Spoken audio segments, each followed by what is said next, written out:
Hello, everyone, and welcome to another episode of BizzTalk Africa. I'm your host, Jason Schuster from BizzTech, and with me today I have Dr. Obiara Madu. Doctor, welcome to the show. Really glad to have you. Thank you very much, Jason. Okay, I think your co-host has joined. And my co-host is here. Hello, Vidi. How are you? Hi, I'm fine. How are you? Hi, I'm Vidi. doing wonderful. Are you still in the Caribbean today? I am not. Today, I am in Florida. Back in Florida. Okay. Back always in Florida. traveling. Yes. Excellent. Well, Vidya, we have Dr. Obiara Madu here who's the CEO of BPO Academy Nigeria, and Wonderful.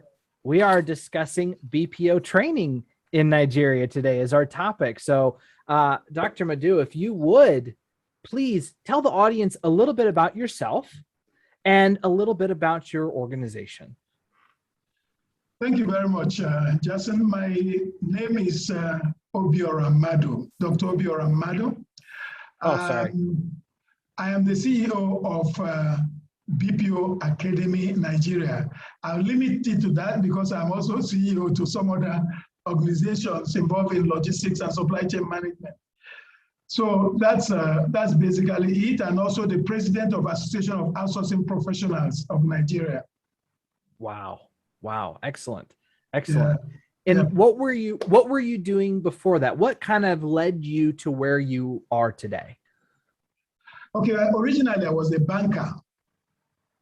Ah, okay. And, I was in banking, and at some point I thought it was time to try something else. Particularly, I was in the export desk, and I saw a lot of people who were coming and they didn't know much about export, and they want to export.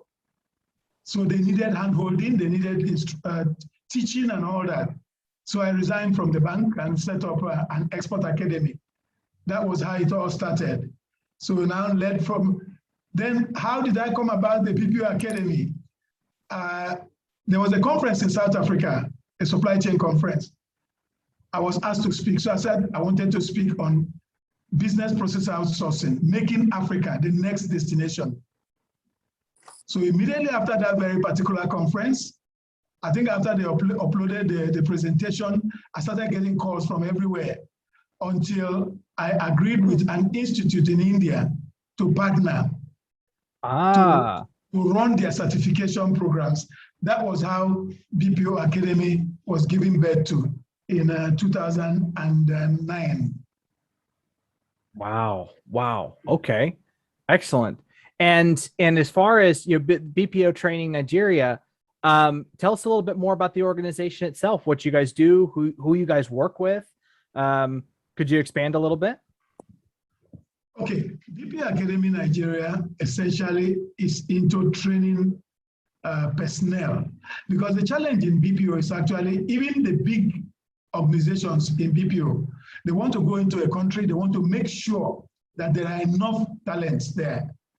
Right. So the challenge we had at the beginning is that when you want to train people, they ask you which one should come first, the job or the training. So we train customer service, back office operations, finance operations, and other related areas in business process outsourcing. So it was tough at the beginning. We were the pioneer. Before us, there were some organizations that were doing training in the area of customer care. You know, customer care is every company's business, really, not the BPO exactly. Right. So when we came after the initial advert, and it was BPO, somebody called me and said, "How many people are you going to explain what BPO means?" So we had to rejig our adverts and all that until we got into the market. We were part of our major break was a World Bank project in 2012, where World Bank conducted a baseline study for soft skills and the rest of them. And then it looked for institutions that will help to train and certify. and we were one of those. And we had over 200 students fresh from university assigned to us. So that's how it has been.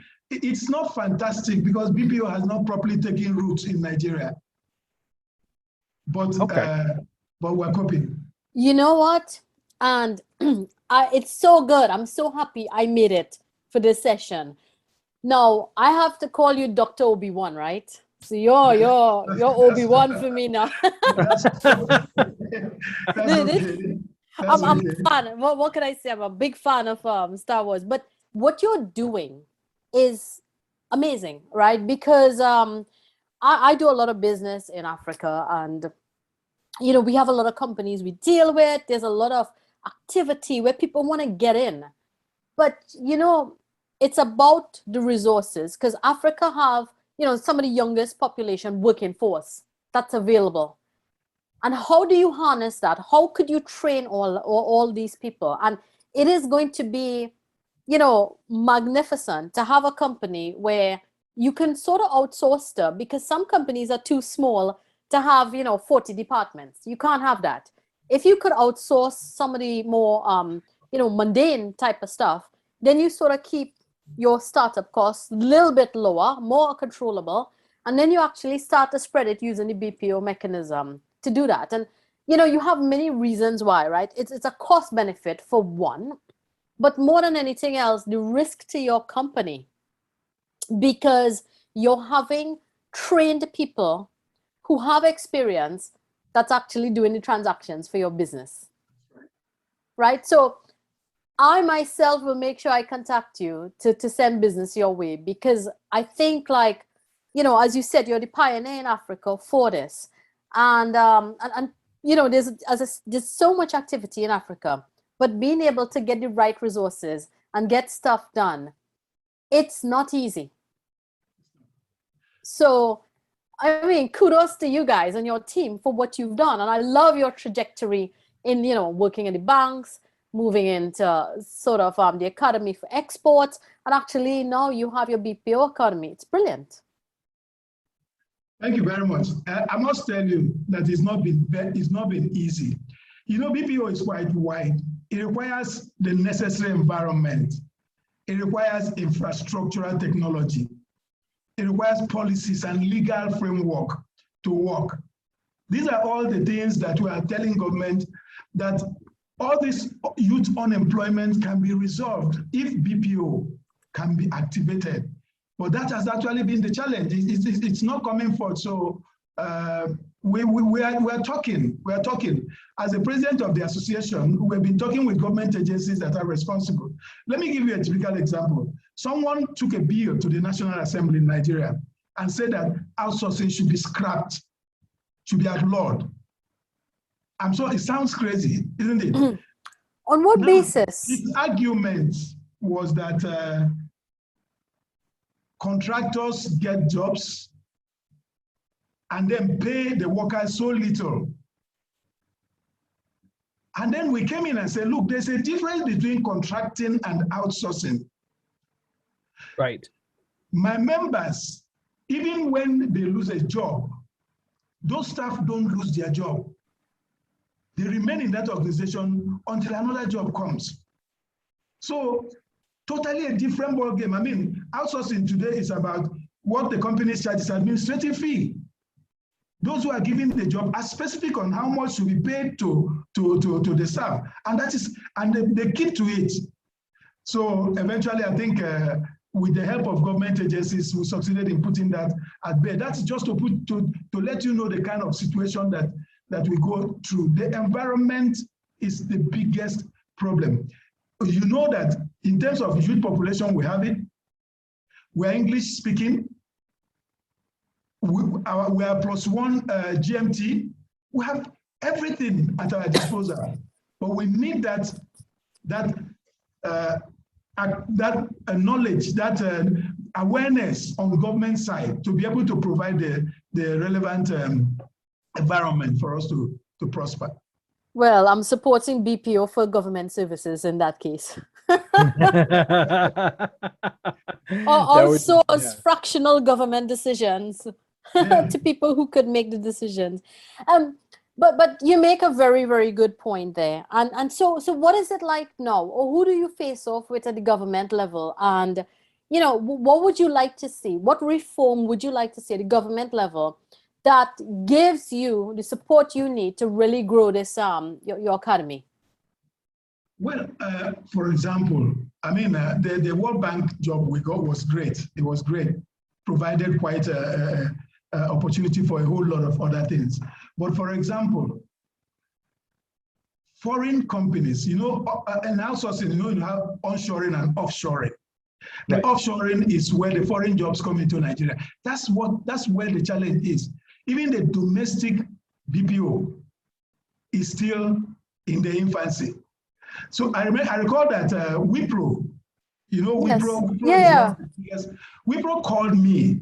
The advantage we had was once you put BPO and you put Nigeria, we are the first to come up. So Wipro called me. They booked an appointment for a phone call. Then we made that call for almost 55 minutes. And the question was, convince us why we should come to Nigeria. They are pulling out in some places, but Africa keeps coming on. Africa as the next destination, and Nigeria keeps coming up. So that I should tell them, how do they come into Nigeria? It was very difficult. We spoke for 45 minutes.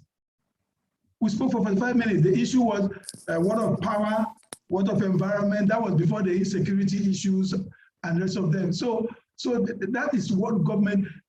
A country needs to be identified as a service destination, as a viable service destination, before outsourcing companies can take businesses to that place. So these are of course policies, issue of tax, then of course issue of law. You need to have contract law. I mean, there are laws generally, but we needed a law specifically for BPO or for outsourcing generally. So that's basically what we're looking for from government. Again, we have a lot. The majority of my members are actually in HR outsourcing. Those who outsource like bank tellers and the rest of them. Those are in the majority. So, but the Ministry of Labor takes care of that. But the environment is still about the people giving the job, dictating the tune, where those receiving the jobs do not have anything to say. Absolutely. Okay. Now, I want to ask another question. So government is an obstacle, but what about businesses? What about small businesses? Are they ready to adopt BPO as a strategy? Or are they kind of resistant to it? Are they maybe holding on to an older model of wanting to hire all internally? Or are they, what's the trend that you're seeing there, especially in Nigeria? Well, first of all, the first thing you would give us is that we're enterprising. I mean, an average Nigerian is very, very enterprising. So in the SME circle, people are ready. Right. In the ICT, look at the things that has happened in Nigeria in spite of all the challenges. One of the companies selling for almost $1 billion and so on and so forth. So there's a lot. They are ready. They are ready, but the environment is a big challenge. I can tell you that the SMEs are ready. That's excellent. Very, very good. Very, very good. And SMEs, I mean, make up most of the economy in Nigeria, correct? I think we had another guest that said SMEs were 97% of the GDP in Nigeria. Correct. Wow. So the opportunity is huge. It is. If only someone can listen. If only someone cares about the people. Absolutely. And you're obviously, what you're advocating is not necessarily that these small businesses outsource outside of Nigeria, but there's other companies within Nigeria that they could be outsourcing functions to, correct? So still building up the ecosystem in Nigeria. Or are you thinking more on a continental scale, all of Africa? No. First of all, even locally, a lot is going on. Let me give you just a simple example. The manufacturing industry, they don't own forklifts any longer. That's an industry right now. All the forklifts in the warehouses are owned by outsiders. We also engage in what is called learning process outsourcing. In a situation where you get into a company, join from the point of determining what skills people need to packaging bespoke programs and delivering it to those very particular organizations. A lot is going on. A lot is going on locally. Look, there's a company in Nigeria today, has about 700 staff. All the jobs they do are from outside Nigeria. All of them. You can check them. It's Outsource Global. That's the name of the company. And this is not, it's not BPO, because we're talking about medical doctors, lawyers, and the rest of them. So it's not easy, but she made it, and it's also it's possible. But the fact is that it's pretty tough. It's tough. It's tough. This is government has a lot they need to outsource. Yeah. To improve services, but that is not being done. Right. I see. It's very, very interesting. So, Doctor, what do you think? Okay, so we need the government to sort of see why this is a good opportunity to sort of, one, grow the Nigeria economy, provide jobs for people, and also, you know, I think it'll be evidence with the quality of people you have in Nigeria, the fact that you could sort of BPO, because actually you have really well qualified people and very, very good structure, so that, you know, in terms of being a place that could outsource, Nigeria or in Africa is perfect. But we need the government to come on board. What happens next? What's your next steps in trying to sort of lobby the government? And what do you need from them? What support, or I don't know, what documents do you need from the government so you could grow your business? Okay, we are engaging in a lot of awareness creation through the association, which I think is the first thing, because people criticize what they do not understand. Right. Like the guy who is talking about a scrap outsourcing, it's just that he didn't understand. So we are doing a lot in terms of awareness creation. What do we do to lobby? Working directly with government agencies who have mandate for outsourcing. That's what we're doing. The agency is called NIDA, Nigerian IT Agency of Nigeria. It's part of the Ministry of Communication. So this agency, we're working with them. We've done a policy review, which will culminate in presenting a bill eventually. Right. So once that is done, a lot of things will happen. Take simple SLAs between the principal and the agent. Today it's about whatever the principal says is what it takes. It's a take it or leave it, because someone else is ready to take it for a lower price. So right. all the things that we need to fight.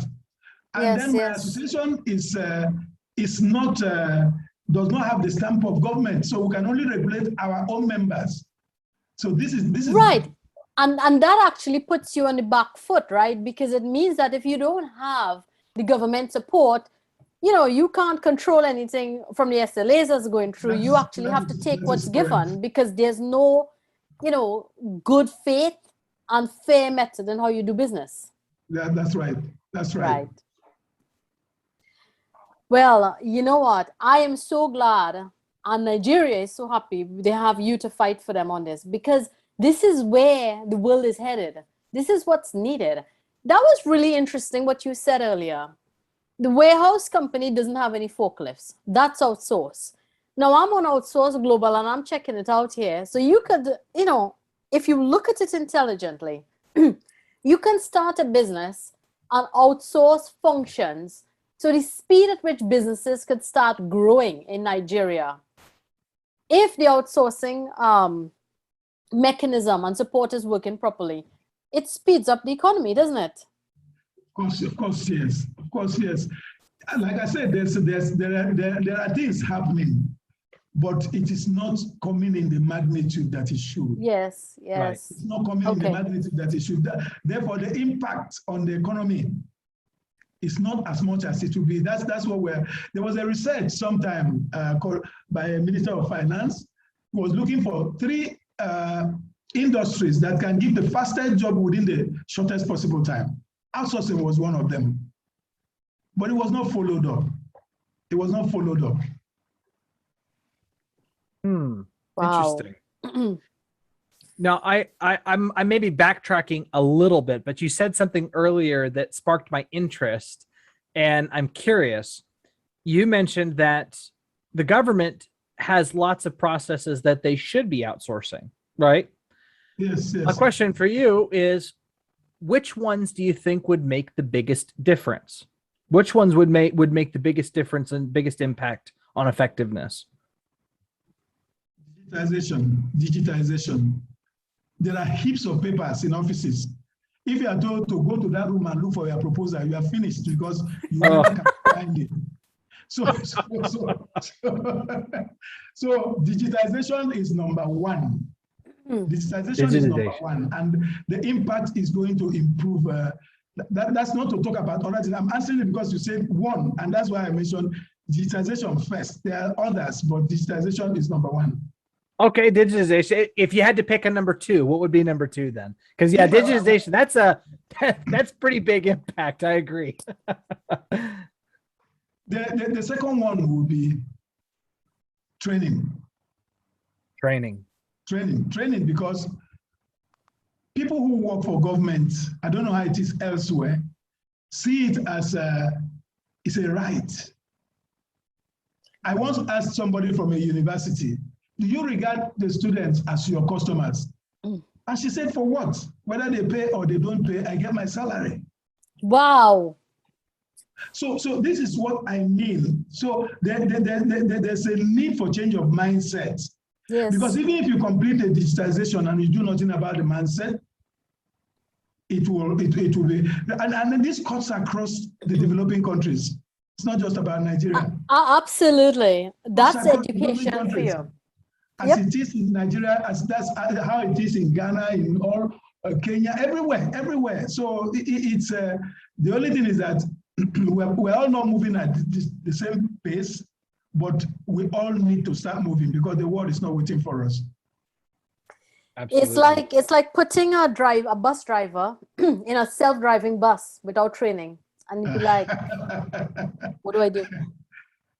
So training is key. Training is key so that people can understand that if I come to a tax office, I am a customer. I am a customer. You have to really give me that respect as a customer. And you know what? It makes a big difference, right? Because I just came back from the Caribbean, and all third world countries have the same thing. If you have a little bit of customer service, if you actually treat your customers better, they wouldn't mind paying a little bit more and doing business with you.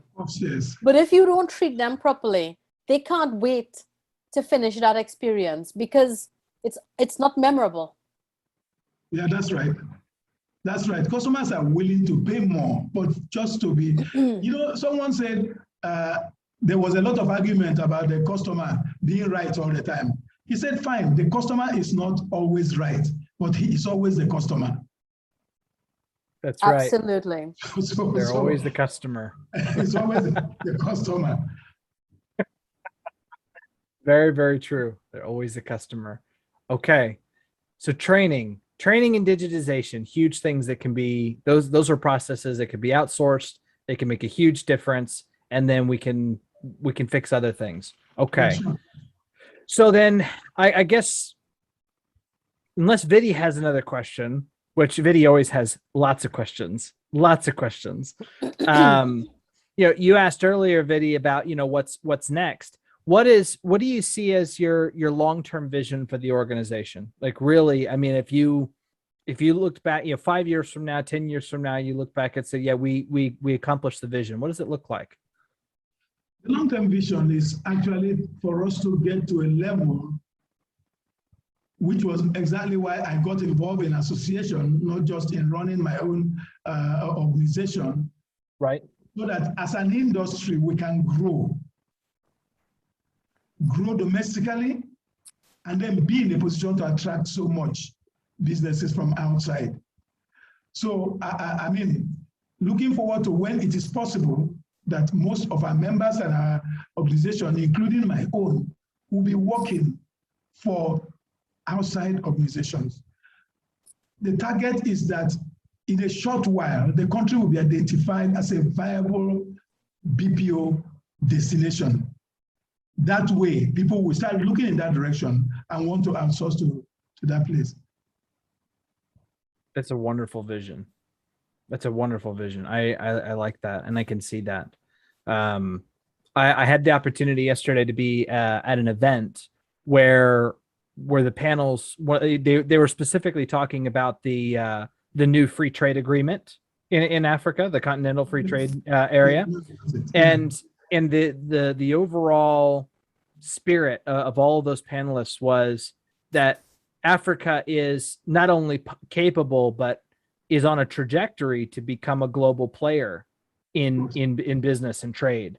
And I think that your vision aligns with that as well. It's actually not just trade, not just business, but also as outsourcing, as hey, you can actually bring your business to Nigeria and we can help you go to the next level. Absolutely. People always talk about, the first thing they talk about is all the gold and all the diamonds, but actually your biggest resource is your people. Yes. And that is the backbone behind your BPO, behind the service, behind everything and where you're going. And you know,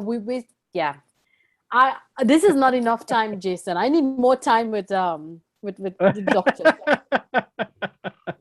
Absolutely. I think that it would definitely make sense to have you back on the show, Doctor, if you'd like to be. Yeah, sure. Anytime. Awesome. I'm available. We've got about 2 minutes left. Could you just share kind of your final thoughts that you would like to leave the audience with on this topic? My final thought is for Africa, not just for my company, not just for Nigeria. Africa is about 20% of the world population. Africa's contribution to global trade is under 4%. Something is wrong somewhere. Vidi talked about developing your people. That is the biggest asset. We need to improve the quality of education. It's not about education. It's not about the number of people being rolled out on a daily basis. If you have to interview so many people and you are unable to find what you're looking for, but they all hold the qualification, then you have a problem. So I'm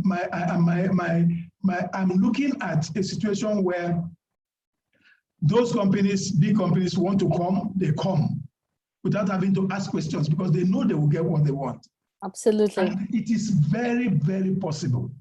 And I know we can get there. I know that you can too. I'll end there. That's perfect. Vidi and I have had opportunity to do, 40, 50 of these shows just in Africa. And the quality of the people that we've seen are just unbelievable. I have no doubt. I have no doubt that it's possible and that it will happen. So beautiful. Africa is, and it's not going to be, it is a global power. It is. All right. I love it. It gets me excited. That's why I love doing these shows. I love meeting people like you. I just, it's awesome. Well, we are out of time. Thank you so much for being on the show again. And for those who want to get in touch with you, to talk to you about what you do, what's the best way for them to reach you? Dr. Madu at multimix.com.ng. Multimix is MULTIMIX. Multimix is actually the parent company of BPO Academy. All right. Okay. Perfect. Multimix is we the will- parent company. BPO is the 100% owned subsidiary of Multimix Academy. Excellent. But Multimix is specialized in logistics and supply chain management. Perfect. All right. You guys Yeah. heard it here first. So Yeah. go check them out, get in touch, and let's make the dream happen. And again, Doctor, thank you so much for being here. Absolutely loved pleasure. this session with you. And let's do it again. Let's do it again. Absolutely.